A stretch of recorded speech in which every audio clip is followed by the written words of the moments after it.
Assalamualaikum warahmatullahi wabarakatuh. Semoga kita selalu berada dalam ridho dan perlindungan Allah Subhanahu wa ta'ala. Amin. Tanpa basa-basi, inilah kisahnya. Dia baru masuk Islam tetapi keislamannya lebih baik.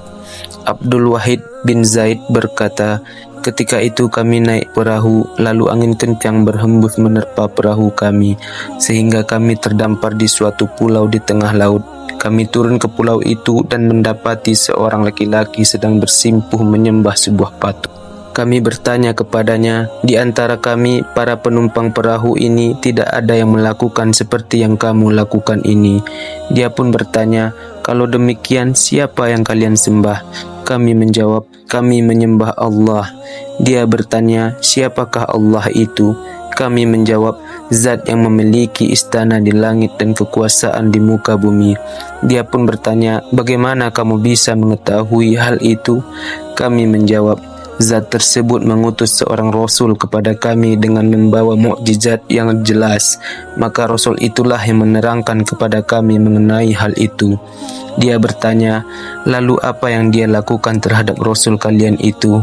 Kami menjawab, ketika Rasul itu telah tuntas menyampaikan risalahnya, Allah mencabut ruhnya.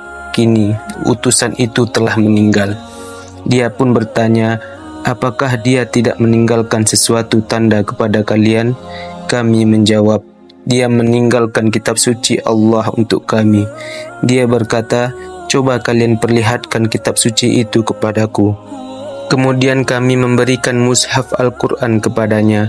Maka dia berkata, siapa yang bisa membacanya dengan bagus? Lalu kami membacakan beberapa ayat kepadanya.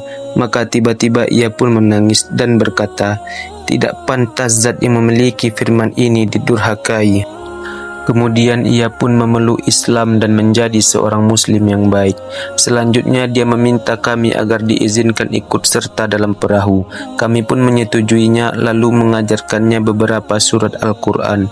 Ketika malam tiba, sementara kami semua telah berada di tempat tidur kami, tiba-tiba ia bertanya, wahai kalian, apakah Tuhan yang kalian beritahukan kepadaku itu juga tidur? Kami pun menjawab, dia maha hidup, terus-menerus mengurusi makhluknya dan tidak pernah mengantuk atau tidur. Maka dia berkata, ketahuilah bahwa di antara akhlak yang tercela adalah seorang hamba tidur nyenyak di hadapan tuannya. Dia lalu melompat berdiri untuk mengerjakan solat.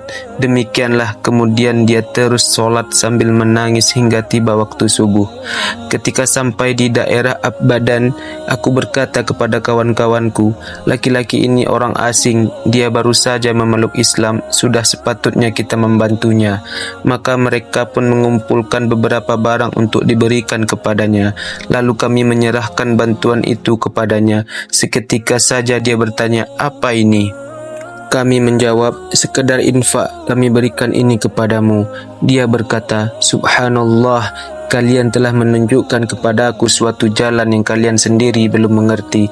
Selama ini aku hidup di suatu pulau yang dikelilingi lautan. Aku menyembah selain Allah, tetapi sekalipun demikian, dia tidak pernah menyia-nyiakan aku. Maka bagaimana mungkin dia menyia-nyiakan aku sedangkan aku menyembahnya? Lebih dari itu, dia adalah Tuhan yang maha pencipta dan zat yang maha memberi rezeki. Setelah itu, dia pun pergi meninggalkan kami. Beberapa hari kemudian, aku mendapat kabar bahwa orang itu dalam keadaan sakaratul maut. Kami segera menemuinya, dan dia sedang dalam detik-detik kematiannya. Setiba di sana, aku ucapkan salam kepadanya, lalu aku berkata, apa kamu memiliki hajat yang bisa kami bantu? Dia menjawab, keinginan dan harapanku telah tercapai pada saat kalian datang ke pulau itu. Sementara ketika itu aku tidak mengerti kepada siapa aku harus menyembah. Kemudian aku bersandar di sampingnya untuk mengajaknya berbincang sejenak. Tiba-tiba saja aku tertidur. Dalam tidurku aku bermimpi melihat taman yang di atasnya terdapat kubah di tengah kuburan Abadan, dan di bawah kubah tersebut terdapat tempat tidur. Lalu di atasnya nampak seorang gadis yang tak pernah kulihat yang lebih cantik darinya. Gadis itu berkata, demi Allah, segeralah mengurus jenazah ini.